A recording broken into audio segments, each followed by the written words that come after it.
The distant echoes of conflict often resonate far beyond the borders of the nations involved, leaving scars that linger for generations. Few wars in the 20th century embody this stark reality as profoundly as the Korean War. It was a conflict that erupted in the summer of 1950, seemingly overnight, yet it was decades in the making. It tore apart a peninsula long divided by history, ideology, and foreign influence, becoming one of the first true battlegrounds of the Cold War, a war fought not just with weapons, but with ideas, propaganda, and the fragile hopes of millions of civilians caught in the crossfire. Hello, and welcome to the Other Side Stories. Here, we travel beyond the usual headlines to explore the untold tales of world history, mysteries, turning points, and hidden connections that shaped our planet.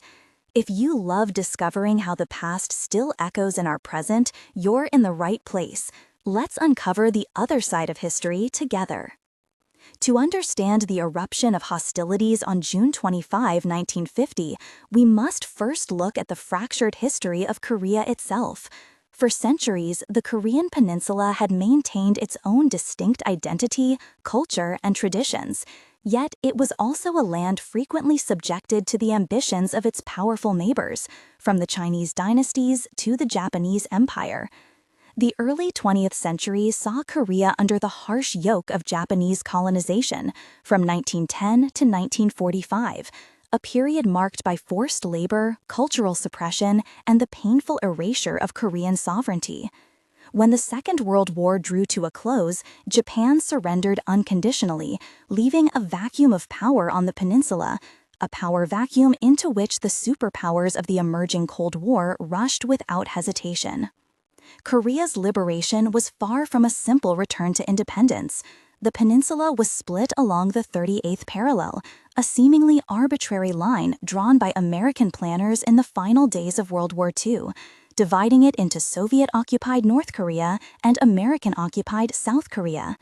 This division, initially intended as a temporary administrative measure, solidified rapidly as ideological tensions escalated.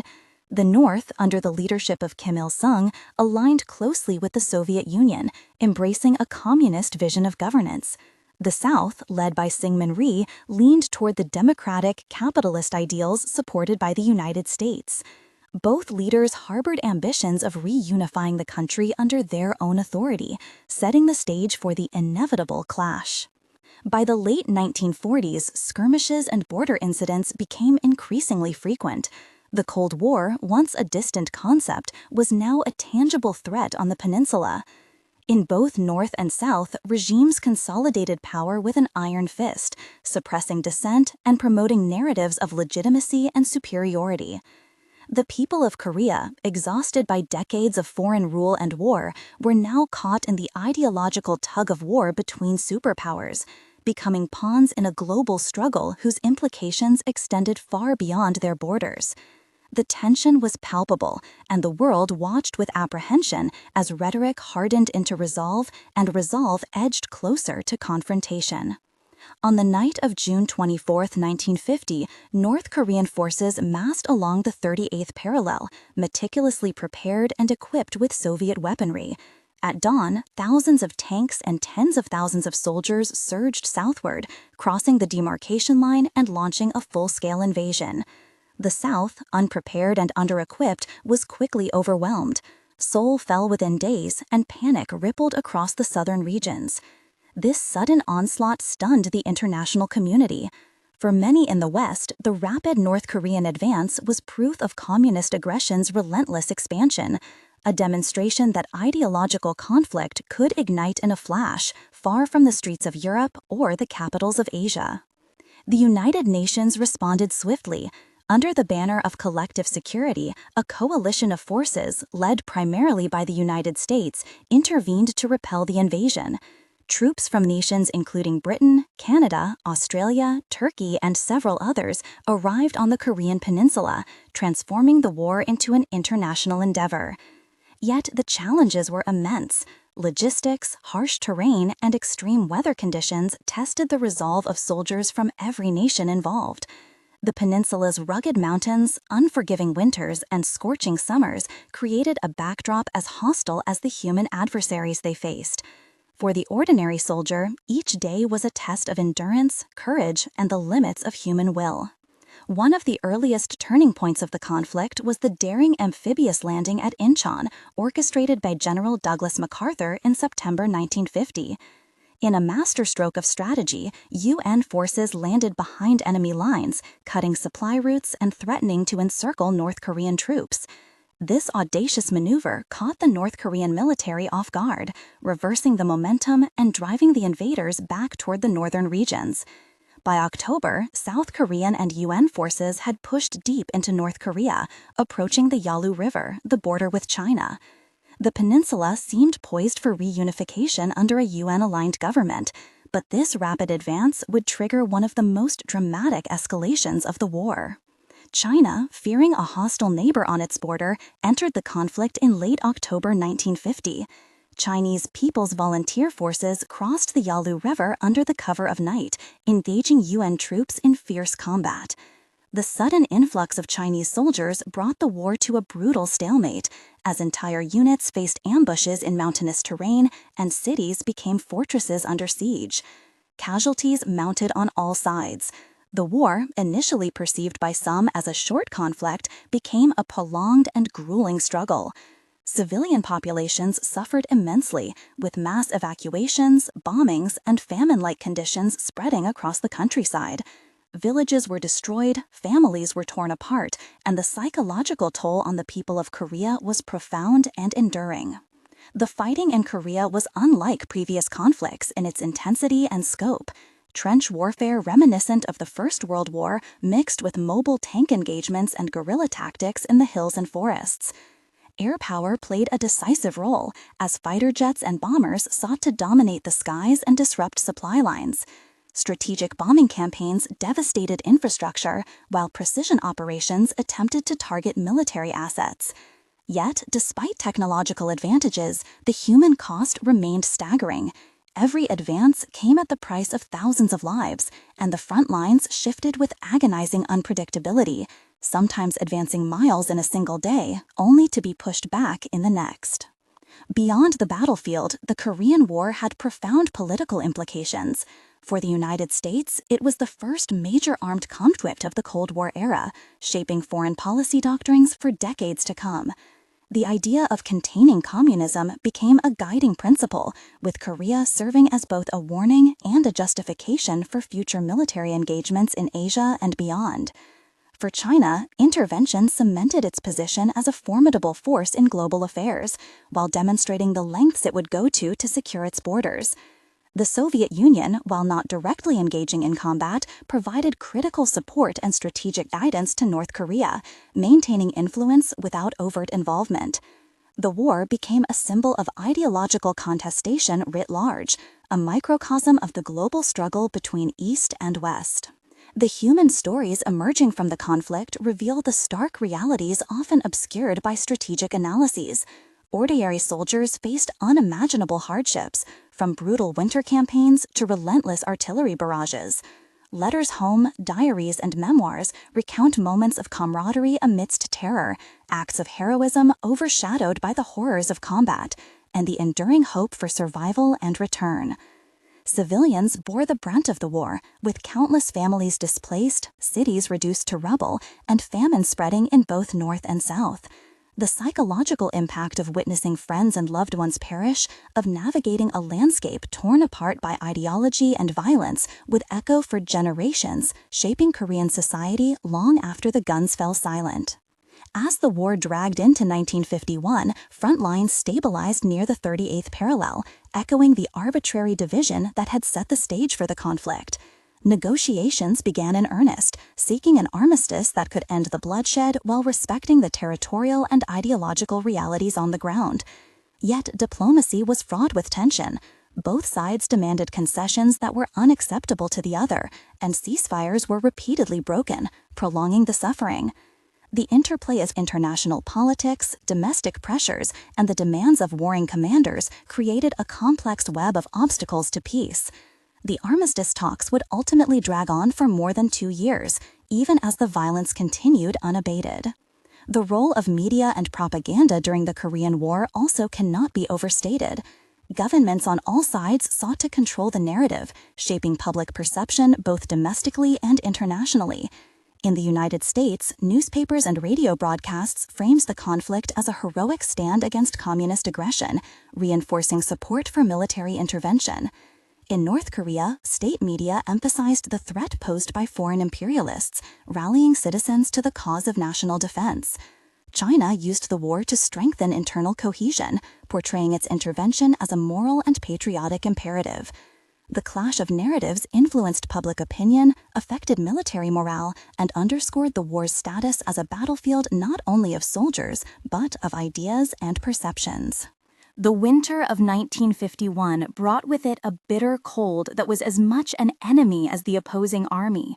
Frostbite, disease, and the biting wind claimed lives alongside artillery shells and gunfire. Soldiers huddled in makeshift trenches and bunkers, sharing scant rations while waiting for the inevitable assaults. Yet, despite the harsh conditions, acts of courage and resilience persisted.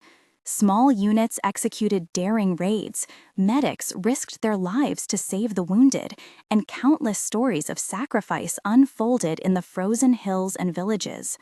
The war demanded endurance, not just of body, but of spirit, and the psychological weight of the prolonged conflict began to take its toll.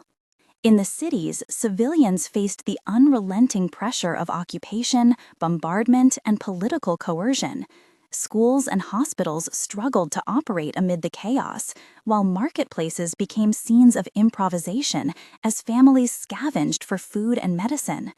Refugee camps swelled with those fleeing the front lines, creating a humanitarian crisis that drew attention from international organizations. Yet, amid suffering, communities formed bonds of survival. Neighbors shared what little they had, and local leaders organized relief efforts whenever possible. The social fabric of Korea, though strained, demonstrated resilience, reflecting a determination to endure even when the odds seemed insurmountable. Throughout 1951, major battles underscored the stalemate that had settled around the 38th parallel. The Battle of Heartbreak Ridge and the fierce engagements at Bloody Ridge became symbolic of the war's grinding nature. These battles were characterized by incremental gains and losses, often measured in yards of terrain rather than decisive victories. Artillery and air power dominated the landscape, yet entrenched positions and rugged terrain limited maneuverability, resulting in drawn-out attritional combat. Both sides suffered heavy casualties, and the human cost of each tactical victory often outweighed any strategic advantage. For soldiers, each engagement reinforced the brutal reality that survival was uncertain, and valor was measured not just in triumph, but in enduring hardship and protecting one's comrades. Political maneuvering continued alongside the fighting. The United Nations sought to assert a sense of moral legitimacy in its intervention, framing the war as a defense of sovereignty against communist expansion. Within the U.S., debates raged over the scope and objectives of the conflict. President Harry Truman faced pressures to limit American involvement, fearing escalation into a larger confrontation with China or even the Soviet Union. General MacArthur, advocating for a more aggressive approach, clashed with civilian leadership over strategy, ultimately leading to his dismissal in April 1951.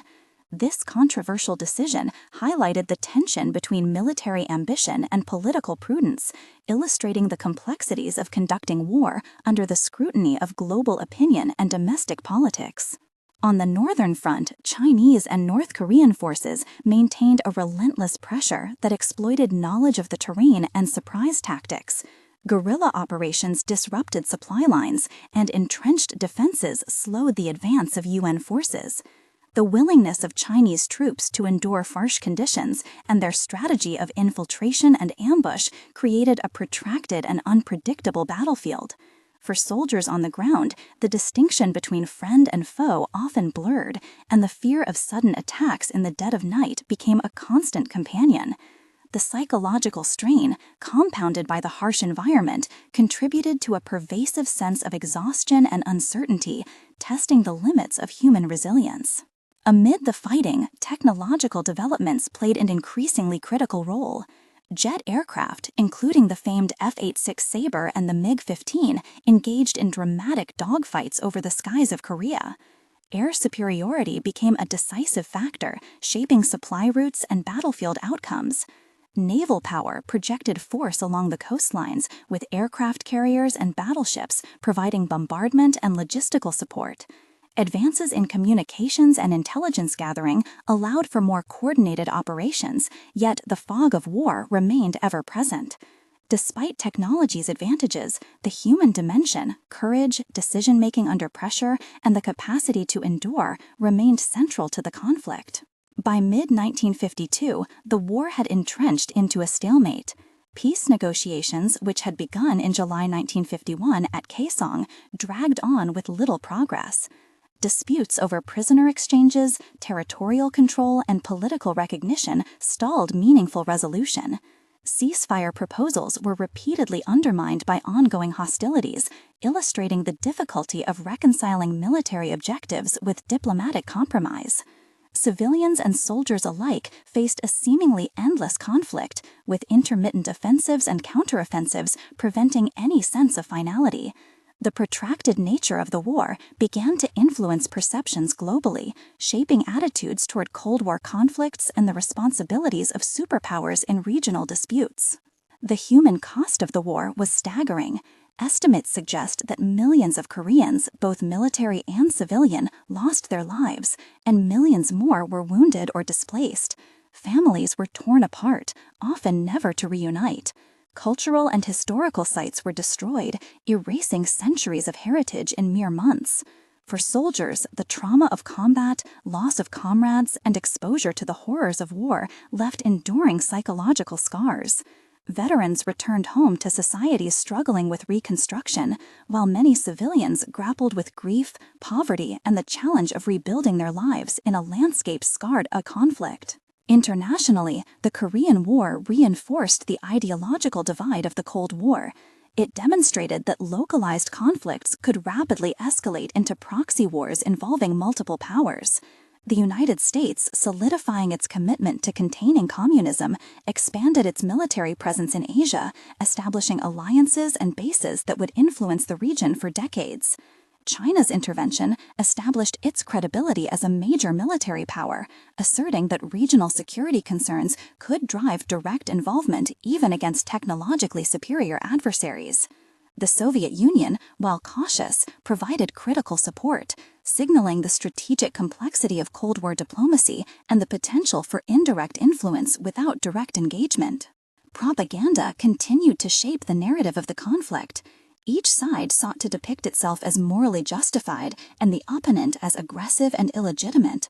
Posters, radio broadcasts, and newspapers conveyed messages designed to maintain morale, recruit soldiers, and influence international opinion. Civilians in both North and South Korea were subjected to intense political messaging designed to consolidate loyalty and suppress dissent. The war became as much a contest of ideas and perception as a contest of military strength, with the battle for hearts and minds playing a critical role alongside artillery and infantry engagements.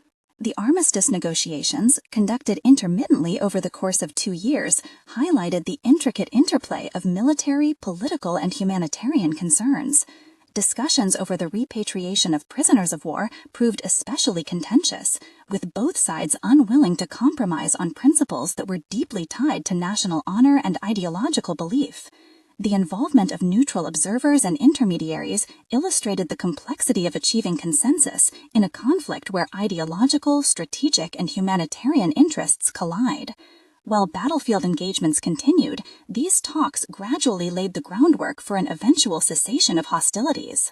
As the conflict extended into 1953, battles continued along fortified positions, with each side attempting limited offensives to improve bargaining positions at the negotiating table. The fighting remained fierce, characterized by entrenched positions, artillery duels, and harrowing encounters in difficult terrain. casualty rates remained high, and the physical and mental strain on soldiers intensified. Medical facilities struggled to keep pace with the wounded, and the resilience of the human spirit was tested to its limits. Despite these hardships, moments of humanity persisted.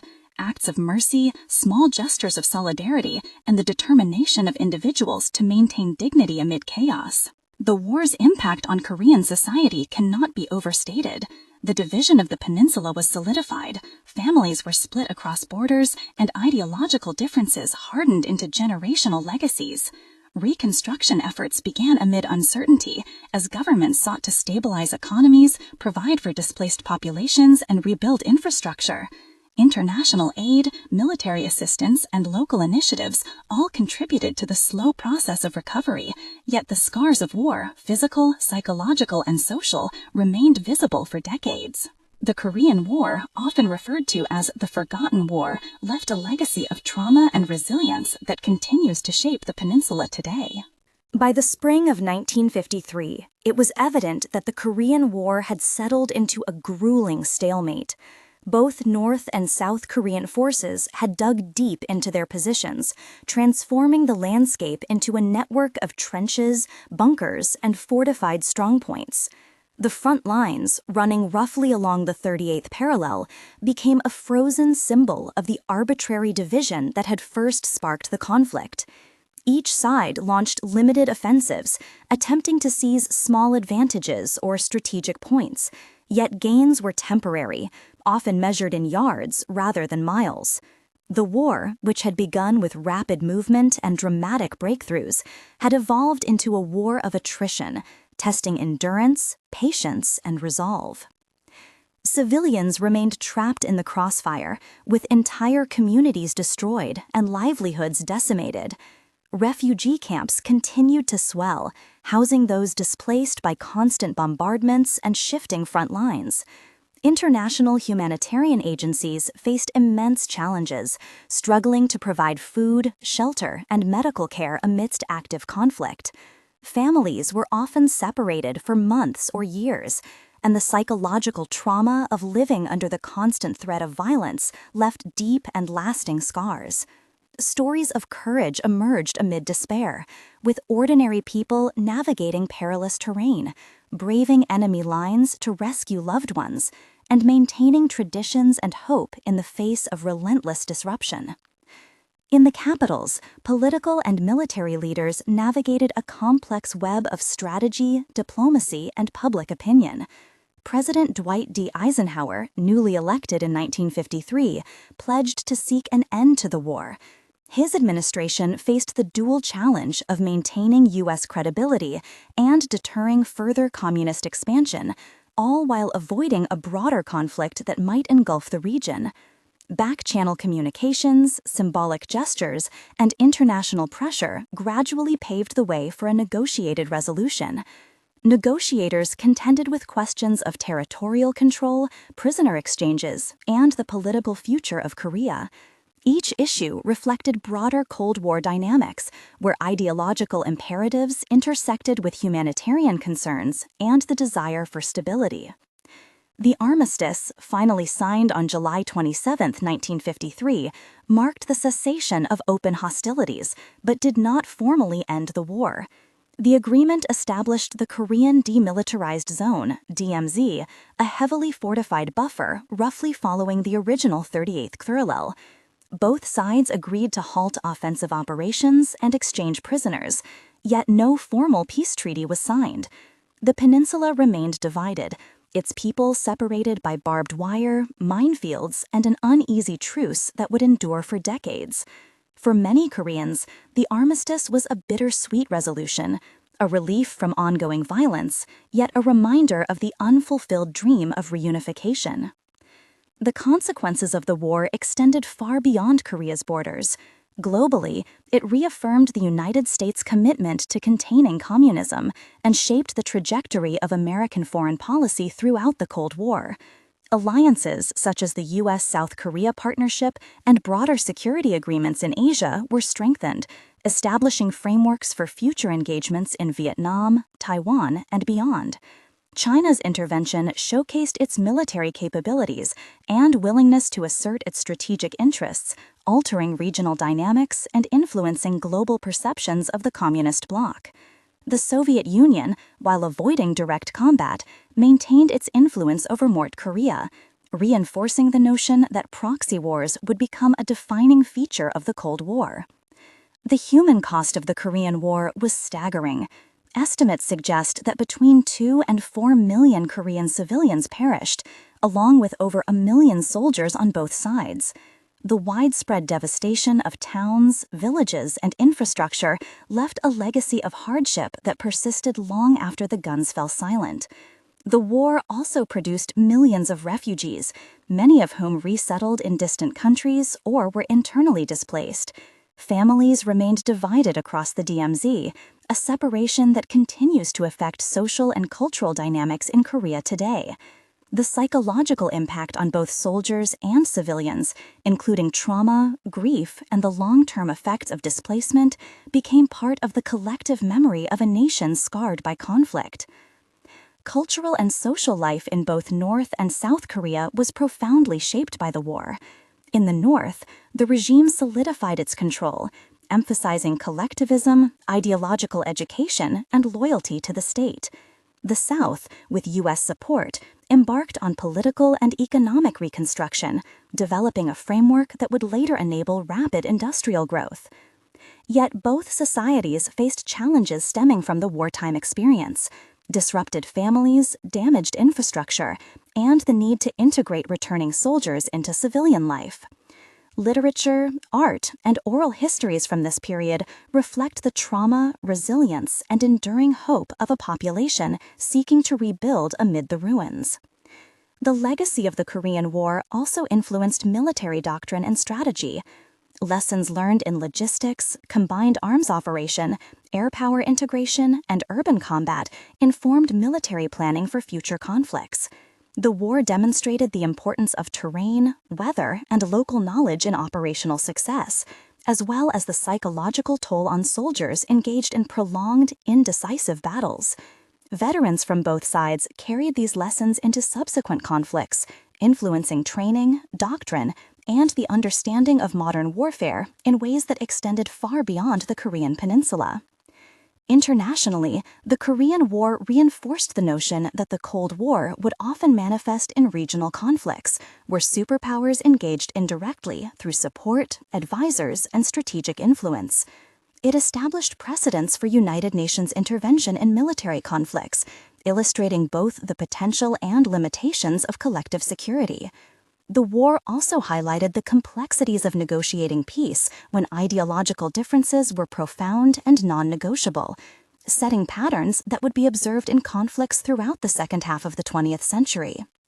Despite the intense military and political dimensions, the Korean War was, above all, a human tragedy.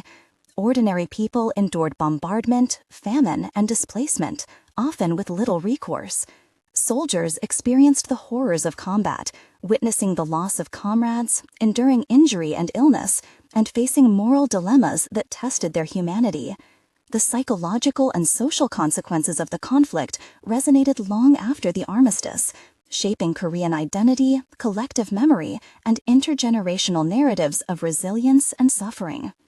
Families continued to hope for reunification, while communities worked to rebuild under uncertain circumstances, preserving cultural heritage and social cohesion amid the aftermath of devastation. Medical and technological advances emerged during the conflict, albeit driven by necessity. Field hospitals, mobile surgical units, and rapid evacuation techniques improved survival rates for the wounded. Innovations in communications, logistics, and intelligence gathering demonstrated the importance of coordination and adaptability in modern warfare. Air mobility, including helicopters for evacuation and reconnaissance, became increasingly vital. While technology provided advantages, the Korean War underscored that human endurance, leadership, and morale remained decisive factors, often determining the outcomes of critical engagements. Propaganda, censorship, and information control played pivotal roles in shaping both domestic and international perceptions. Governments sought to maintain morale, justify military actions, and present their side of the conflict as morally righteous. The portrayal of the enemy, the depiction of heroism, and the framing of civilian suffering were all manipulated to serve strategic goals. This contest of narratives highlighted the importance of information as a weapon, illustrating that in modern warfare, the battle for hearts and minds could be as significant as the clash of armies. The armistice process, protracted and tense, reflected not only the military stalemate, but also the broader geopolitical calculations at play. Delegates met intermittently at Panmunjom, negotiating the terms of prisoner exchange, territorial lines, and mechanisms to prevent future hostilities. The debate over prisoner repatriation became one of the most divisive issues. Many captured soldiers, particularly those from the north, refused to return to their home country, fearing persecution, while some South Korean and UN prisoners expressed similar concerns. Negotiators grappled with these humanitarian dilemmas alongside military and political imperatives, highlighting the human dimension of conflict amid the rigid frameworks of ideology and strategy. During the early months of 1953, the intensity of combat shifted to smaller-scale engagements. Patrols, artillery duels, and night raids became the norm, as both sides sought to gain positional advantage in anticipation of a potential ceasefire. The mountainous terrain of Korea provided natural fortifications, but also created deadly choke points. Commanders had to carefully coordinate supply lines and reinforcements, knowing that a misstep could lead to catastrophic losses. The war's brutal reality was compounded by harsh winters and scorching summers, each season presenting its own challenges for soldiers unprepared for prolonged exposure. Survival, endurance, and ingenuity often determined the outcome of engagements as much as strategy or firepower. On the home fronts, the civilian experience remained deeply affected by the conflict. Families in both North and South Korea faced displacement, food shortages, and economic instability. Education, healthcare, and social services struggled to function under wartime conditions. Yet communities displayed resilience. Relief networks emerged, neighbors supported one another, and cultural and religious practices provided comfort and continuity. Oral histories from this period reveal a complex tapestry of human emotion, grief, fear, determination, and hope intertwined in the daily lives of those striving to survive amidst the devastation of war. Internationally, the war continued to influence diplomatic relations. The United States, the United Nations, and other allied nations evaluated the conflict's implications for containment policy and military engagement. The war became a benchmark for understanding communist expansion, regional security dynamics, and the limits of military intervention. China's intervention demonstrated that strategic interests could compel a nation to commit significant resources to regional conflicts, shaping calculations for future U.S.-China interactions. The Soviet Union's support of North Korea, albeit indirect, underscored the complexities of Cold War alliances, where influence could be projected without full-scale engagement. Korea had become a testing ground for the strategies, doctrines, and ideological convictions that would define the global balance of power in the coming decades. The conclusion of hostilities in July 1953 did not erase the physical and emotional scars of the conflict. The demilitarized zone, the DMZ, a buffer of considerable fortification, became both a symbol of division and a stark reminder of unresolved tensions. Entire cities had been leveled, infrastructure destroyed, and generations of Koreans had been shaped by the violence and uncertainty of war. Families separated across the DMZ faced permanent division, with many unable to reunite despite repeated humanitarian efforts. Economies in both North and South were devastated, requiring years of reconstruction and foreign aid. The enduring legacy of the war shaped national identity, social structures, and political trajectories for both Koreas, creating conditions that continue to resonate in contemporary geopolitics. Veterans' experiences highlighted the profound human cost of the conflict. Soldiers carried physical injuries, psychological trauma, and memories of loss into civilian life. Reintegration was complicated by social disruption, economic hardship, and the lingering effects of wartime displacement.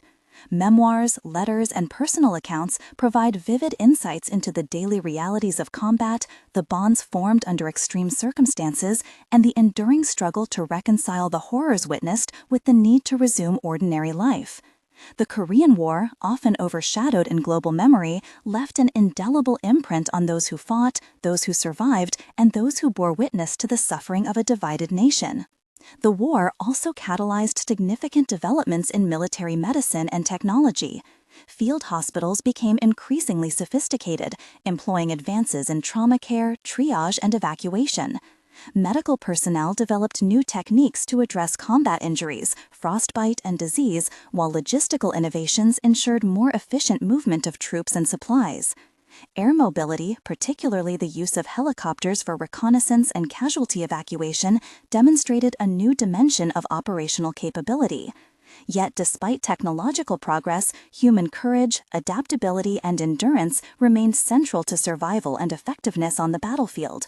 Soldiers relied not only on equipment, but on ingenuity, training, and solidarity in the face of relentless adversity.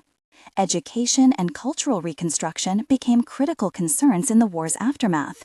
In South Korea, schools and universities were rebuilt, often under the guidance of international aid programs, to address the disruption caused by years of conflict. Cultural institutions sought to preserve heritage, while public narratives of resilience and patriotism were promoted to foster social cohesion. In the North, the regime emphasized ideological education, reinforcing loyalty to the state and consolidating political power. Across the peninsula, the memory of war shaped national identity, influencing literature, art, and public consciousness. Commemorations, memorials, and historical narratives served both as remembrance and as instruments of social and political continuity. The conclusion of hostilities in July 1953 did not erase the physical and emotional scars of the conflict. The demilitarized zone, the DMZ, a buffer of considerable fortification, became both a symbol of division and a stark reminder of unresolved tensions. Entire cities had been leveled, infrastructure destroyed, and generations of Koreans had been shaped by the violence and uncertainty of war. Families separated across the DMZ faced permanent division, with many unable to reunite despite repeated humanitarian efforts. Economies in both North and South were devastated, requiring years of reconstruction and foreign aid. The enduring legacy of the war shaped national identity, social structures, and political trajectories for both Koreas, creating conditions that continue to resonate in contemporary geopolitics. Veterans' experiences highlighted the profound human cost of the conflict. Soldiers carried physical injuries, psychological trauma, and memories of loss into civilian life. Reintegration was complicated by social disruption, economic hardship, and the lingering effects of wartime displacement. Memoirs, letters, and personal accounts provide vivid insights into the daily realities of combat, the bonds formed under extreme circumstances, and the enduring struggle to reconcile the horrors witnessed with the need to resume ordinary life. The Korean War, often overshadowed in global memory, left an indelible imprint on those who fought, those who survived, and those who bore witness to the suffering of a divided nation. The war also catalyzed significant developments in military medicine and technology. Field hospitals became increasingly sophisticated, employing advances in trauma care, triage, and evacuation. Medical personnel developed new techniques to address combat injuries, frostbite, and disease, while logistical innovations ensured more efficient movement of troops and supplies. Air mobility, particularly the use of helicopters for reconnaissance and casualty evacuation, demonstrated a new dimension of operational capability.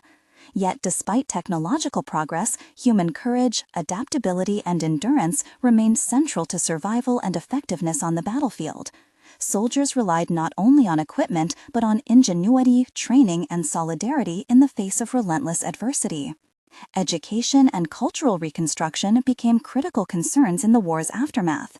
In South Korea, schools and universities were rebuilt, often under the guidance of international aid programs, to address the disruption caused by years of conflict. Cultural institutions sought to preserve heritage, while public narratives of resilience and patriotism were promoted to foster social cohesion. In the North, the regime emphasized ideological education, reinforcing loyalty to the state and consolidating political power. Across the peninsula, the memory of war shaped national identity, influencing literature, art, and public consciousness. Commemorations, memorials, and historical narratives served both as remembrance and as instruments of social and political continuity. But Korean War's influence extended to international law and the conduct of armed conflict. It tested the role and effectiveness of the United Nations as a mechanism for collective security, illustrating both the potential and limitations of multinational military cooperation. The conflict raised questions regarding the treatment of prisoners of war, civilian protection, and humanitarian intervention, foreshadowing debates that would arise in subsequent international engagements. The complex interplay of law, morality, and military necessity became a defining feature of modern warfare, with the experiences in Korea serving as case studies for scholars, policymakers, and military strategists worldwide. Despite the strategic and ideological dimensions of the war, the lived experience of Koreans remained at its heart. Families struggled with displacement, loss, and the challenge of rebuilding in a landscape devastated by decades of foreign domination and armed conflict. Communities relied on solidarity, improvisation, and resilience to survive. Stories of individual heroism and collective perseverance emerged amidst the broader narrative of geopolitical struggle, highlighting the ways ordinary people navigate. 한국전쟁은, often referred to as the Forgotten War in the West, left an indelible mark on the Korean Peninsula and the broader world. It demonstrated the deadly consequences of ideological polarization, the complexities of international diplomacy, and the profound human cost of conflict. For both North and South Korea, the war solidified political structures and territorial boundaries that persist to this day, shaping national identities and societal trajectories. The division along the 38th parallel became more than a line on a map. It became a symbol of ideological struggle, familial separation, and enduring tension between neighbors. In the decades following the armistice, both Koreas embarked on divergent paths. South Korea, supported by the United States and other Western allies, gradually rebuilt its economy, investing in education, industry, and infrastructure. The nation transformed from a war-torn society into a dynamic economic power. Yet the memory of the war remained central to its collective consciousness. Monuments, museums, and educational curricula emphasized both the sacrifices of soldiers and civilians and the ongoing importance of vigilance and preparedness. South Korean society channeled the trauma of the war into a drive for modernization, national cohesion, and resilience against external threats. North Korea, in contrast, pursued a path of ideological consolidation and self-reliance under the leadership of Kim Il-sung. The regime emphasized centralized control, political loyalty, and military readiness, shaped by the memory of foreign intervention and wartime devastation. The state promoted narratives of heroism, resistance, and the righteousness of its political system, reinforcing national identity through ideology and culture. Both Koreas, though divided, shared a common experience of suffering, endurance, and transformation, forged in the crucible of conflict, leaving a legacy that continues to inform political, social, and cultural life on the peninsula. The war's influence extended far beyond Korea. It established a precedent for proxy conflicts during the Cold War, demonstrating how local disputes could escalate into international crises. The United Nations' involvement underscored the potential and limitations of collective security measures, shaping future peacekeeping operations and international interventions. The strategic calculations of the United States, China, and the Soviet Union during the conflict informed subsequent Cold War policies, alliances, and military planning. The Korean War became a defining event in the ideological and geopolitical struggles of the 20th century, illustrating both the possibilities and perils of international engagement in regional conflicts. The human dimension of the war remains a vital aspect of its legacy.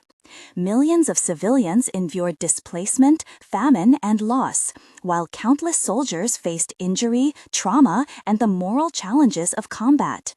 Families were divided and entire communities were reshaped by the violence and disruption. Stories of survival, resilience, and compassion emerged amidst devastation, offering glimpses of humanity in the darkest of circumstances. Memoirs, letters, and oral histories continue to provide invaluable insight into the lived experiences of those who endured the conflict, ensuring that the human costs of war are not forgotten amidst strategic and political analyses. Medical and technological innovations developed during the war left lasting impacts. Improvements in trauma care, field hospitals, evacuation procedures, and battlefield communications informed both military and civilian practices in subsequent conflicts. The integration of air mobility, armored units, and combined arms operations shaped modern military doctrine. Yet the Korean War demonstrated that technology alone could not determine outcomes. Human judgment, courage, adaptability, and resilience remained central to survival and success. The lessons learned influenced military planning worldwide and contributed to the evolution of modern warfare in the latter half of the 20th century. Cultural memory and commemoration continue to play crucial roles in preserving the legacy of the Korean War. Memorials, museums, and educational curricula emphasize both the sacrifices of soldiers and civilians and the ongoing importance of vigilance and preparedness. Art, literature, and film reflect the war's enduring influence, capturing both the horrors of conflict and the resilience of human spirit. Families maintain traditions of remembrance, honoring those lost and conveying lessons to younger generations.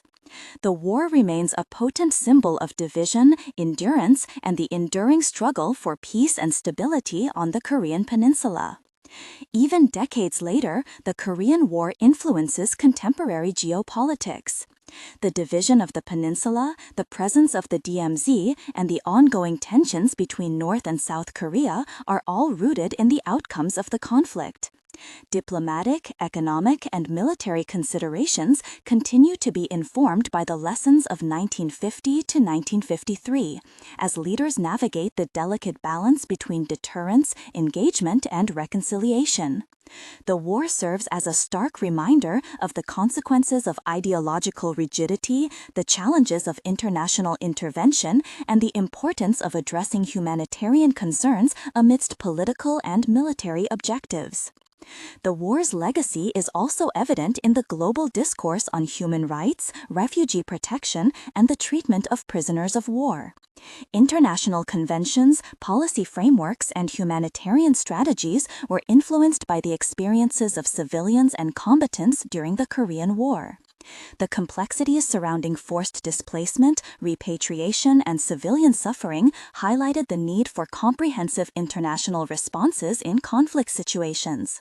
Lessons from Korea continue to inform contemporary approaches to crisis management, humanitarian aid, and the prevention of mass suffering in regions affected by armed conflict. As historians, scholars, and observers reflect on the Korean War, the interplay of strategy, ideology, and human experience provides rich insight into the dynamics of 20th century warfare. The conflict illustrates the limits of military power, the enduring consequences of foreign intervention, and the resilience of societies under extreme pressure. It also underscores the interconnectedness of local, regional, and global events, revealing how decisions made by political and military leaders reverberate far beyond immediate battlefields. The Korean War remains a testament to the complexity of human conflict and the profound implications of historical choices. In sum, the Korean War was not merely a regional confrontation, but a pivotal moment in modern history. It was a conflict where ideology, international power, and human courage intersected with devastating consequences. The war reshaped the Korean Peninsula, influenced global Cold War strategy, and left lasting marks on the lives of millions. Its legacy endures in the physical, political, and cultural landscapes of Korea, in the memories of those who survived, and in the lessons it provides to the world about the costs of division, the challenges of diplomacy, and the resilience of the human spirit. Thanks for watching The Other Side Stories. If you enjoyed this journey through history's hidden paths, don't forget to like, subscribe, and share with fellow explorers. Your support helps us bring more forgotten stories to light. Until next time, keep wondering about the past that shapes our future.